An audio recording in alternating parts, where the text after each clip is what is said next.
Hello students, मैं Kamini Raria, assistant professor government law college Ajmer से। आज फिर मैं आपको एलएलबी फर्स्ट ईयर के पेपर 10 अल्टरनेटिव डिस्प्यूट सॉल्यूशन के बारे में बताऊंगी, वैकल्पिक विवाद निपटारा विधि के बारे में। इस पेपर में हम जैसे आर्बिट्रेशन कंसिलेशन एक्ट 1996 पढ़ रहे हैं, मध्यस्थ एवं सुलह अधिनियम 1996, जिसमें पार्ट 1 और 2 हम देख चुके हैं। पार्ट 1 मध्यस्थम आर्बिट्रेशन का, पार्ट 2 फॉरेन अवार्ड्स विदेशी पंचायतों के बारे में। और हमारा टॉपिक जो चल रहा है पार्ट 3 कंसिलिएशन का, यानी कि सुलह का पार्ट चल रहा है हमारा। इस वाले भाग में हम वैसे ही जो कि ये अधिनियम बनाया गया है, आर्बिट्रेशन कंसिलिएशन एक्ट मध्यस्थम सुलह अधिनियम, कि अगर कोई ऐसे पक्षकार हैं जो अपने विवादों को निपटाने के लिए न्यायालय में न जाकर न्यायालय के बाहर किसी दूसरी व्यवस्था के द्वारा अपने विवादों को निपटाएं, तो उस व्यवस्था का नाम है मध्यस्थम एवं सुलह अधिनियम 1996, आर्बिट्रेशन कंसिलिएशन एक्ट 1996, जिसमें मध्यस्थ के द्वारा एक व्यक्ति को अपॉइंट करके वो अपने विवादों को सुपुर्द करके उनको निपटा सकता है। और दूसरा है इसमें पार्ट कंसिलिएशन का, सुलह का, कि सुलह के द्वारा अपने विवादों को समझाइश के द्वारा सुलहकर्ता के द्वारा कार्रवाई करके सुलह करके अपने विवादों को निपटा सकते हैं और न्यायालय में उनको जाने की आवश्यकता नहीं पड़ेगी। परंतु ऐसा तभी होगा जब दोनों पक्षकार इस बात के लिए एक मत हो, सहमत हो, किसी मध्यस्थ या किसी सुलहकर्ता के द्वारा वो अपने विवादों को निपटा लें, तभी ये व्यवस्था उनके लिए फ़ायदेमंद होगी। आर्बिट्रेशन कंसिलिएशन एक्ट तभी प्रभावी होगा जब वो इसको स्वीकार करें, अन्यथा न्यायालय में जाने का उनका जो अधिकार बनता है वो उसको पूरा कर सकते हैं। इस पार्ट में जैसे कि अब तक हम सेक्शन 70 तक पढ़ चुके हैं, धारा 70 तक गोपनीयता, सॉरी धारा 70 का हम पढ़ चुके थे इसके अंदर, जिसमें डिस्क्लोजर के बारे में बात की गई थी, जानकारी का प्रकटन के बारे में। आज की क्लास में हम सेक्शन 76 को operation of parties with conciliation के बारे में, पक्षकारों का सुलहकर्ता से सहयोग के बारे में, कि पक्षकार सुलहकर्ता से किस प्रकार से सहयोग ले सकते हैं। तो सेक्शन 71 कहता है, cooperation of party with conciliator, the party shall in good faith cooperate with the conciliator and in particular shall endeavor to comply with request by the conciliator to submit written materials, provide evidence and attend meetings।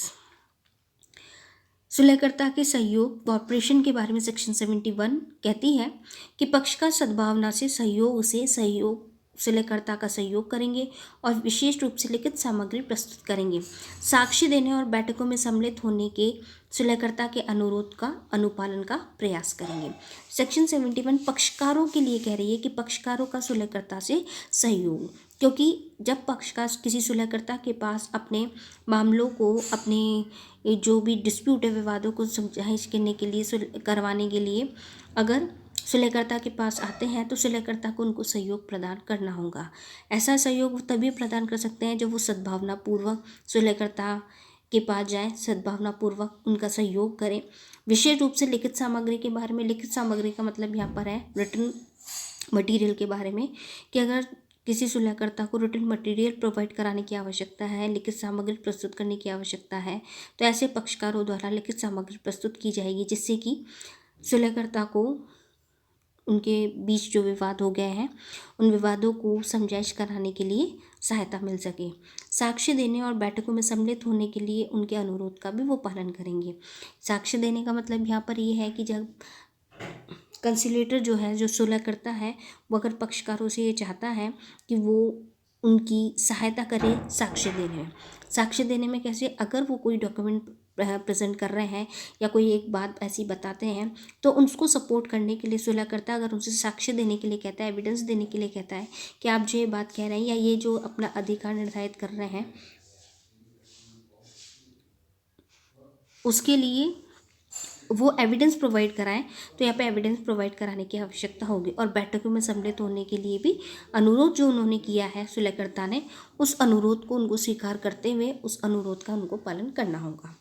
तो यहाँ पे पक्षकारों द्वारा सुलहकर्ता से सहयोग के बारे में पूरी तरीके से बात की गई है। नेक्स्ट यहाँ पे सेक्शन 72 कहता है, suggestions by party for settlement of dispute.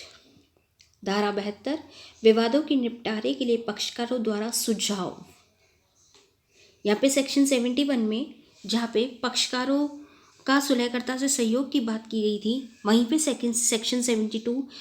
71 की बात को आगे बढ़ाते हुए विवादों के निपटारे के लिए पक्षकारों द्वारा सुझाव की बात की गई है कि जब पक्षकार द्वारा सुलहकर्ता का सहयोग किया जाएगा तो पक्षकारों द्वारा ही विवादों के निपटारे के लिए कोई अगर सुझाव देने की आवश्यकता है तो यहाँ पे सुझाव भी दिए जा सकते हैं।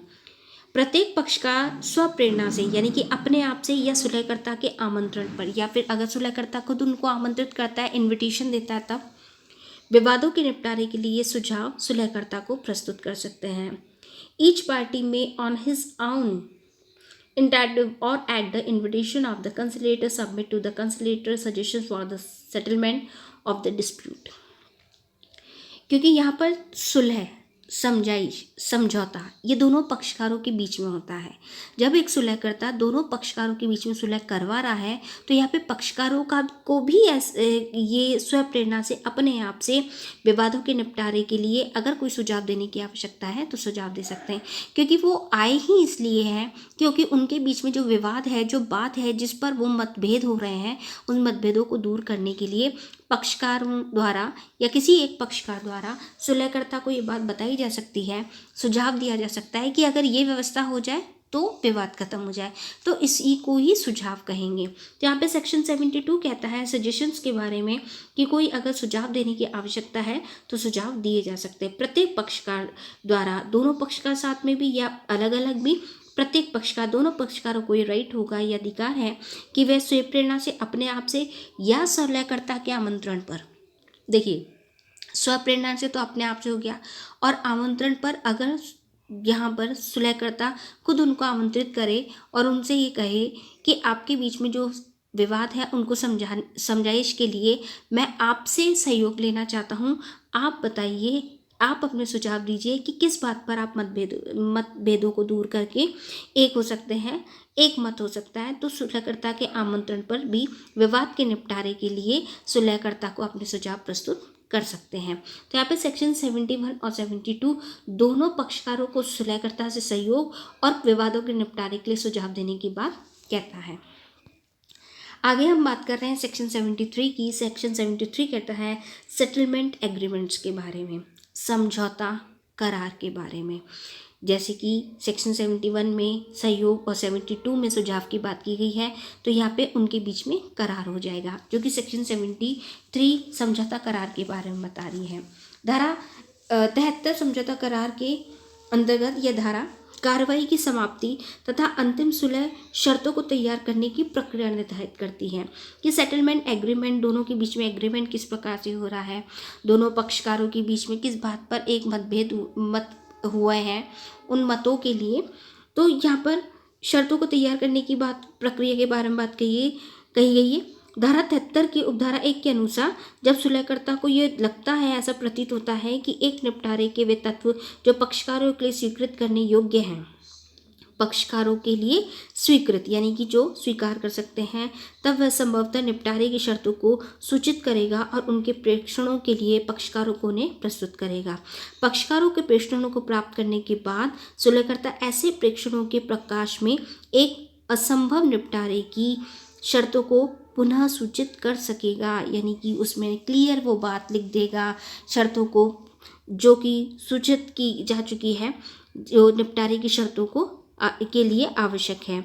या यदि पक्षकारगण विवाद के एक निपटारे पर करार करते हैं तो वे लिखित निपटारा करार की रचना कर सकते हैं, लिखित में यानी कि रिटर्न में होगी वो सारी चीज़ें। यदि सुलहकर्ता द्वारा निवेदन किया जाता है तो सुलहकर्ता निपटारे करार को आरेखित यानी कि ड्रॉ अप कर सकते हैं, या आरेखित यानी कि ड्रॉ अप करने से में सहायता कर सकते हैं। जब पक्षकारगण निपटारा करार पर हस्ताक्षर कर देते हैं तब वह क्रमशः उनके अधीन दावा करने वाले पक्षकारों और व्यक्तियों पर बाध्यकारी और अंतिम होगा। ये एक बात है यहाँ पे कि जैसे ही सेटलमेंट एग्रीमेंट होता है, सेटलमेंट एग्रीमेंट में सारी बातें लिखित की जा चुकी हैं,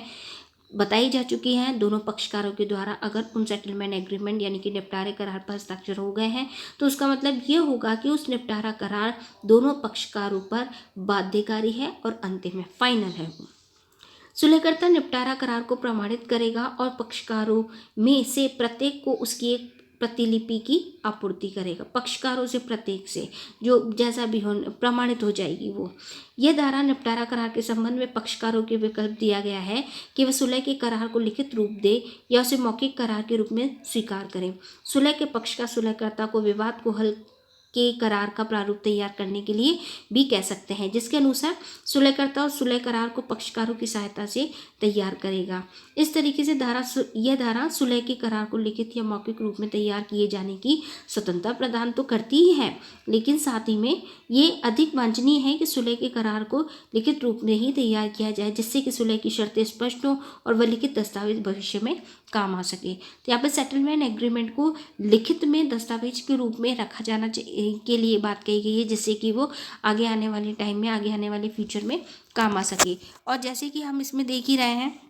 जैसे सेटलमेंट एग्रीमेंट बनता है, निपटारा करार बनता है, उस निपटारे करार पर दोनों पक्षकारों के हस्ताक्षर होने अति आवश्यक है।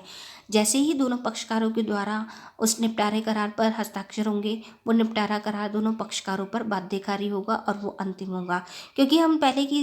इसमें सेक्शंस में देख चुके हैं, ये निपटारा करार बनेगा ही तब जबकि सुलह करवाने वाली जो कार्रवाई है वो पूरी तरह प्रोसेस में ली गई है, दोनों पक्षकारों की बातें सुनी गई है, दोनों पक्षकारों से साक्ष्य लिए गए हैं, दोनों पक्षकारों से सुझाव मांगे गए हैं, दोनों पक्षकारों से सहायता मांगी गई है, दोनों पक्षकारों के द्वारा जो भी बात ऐसी रखी गई है जो कि दोनों पक्षकारों को प्रकट करने की आवश्यकता है तो प्रकट करवाई गई है, जिससे कि दोनों पक्षकार उन दूसरी जो बातें हैं उनके जवाब और उनका स्पष्टीकरण दे सके। और अगर ऐसी कोई बात है जो कि सुलहकर्ता के सामने प्रकट होनी आवश्यक है जिससे कि समझौता कराया जा सके, तो समझौता तो हो जाएगा, परंतु वो बात ऐसी है जिससे कि दूसरे पक्षकार के सामने प्रकट ना करनी की जा सके तो वो प्रकट नहीं की जाएगी। तो यहाँ पे कुछ एक ऐसी बातें हैं जो कि सुलहकर्ता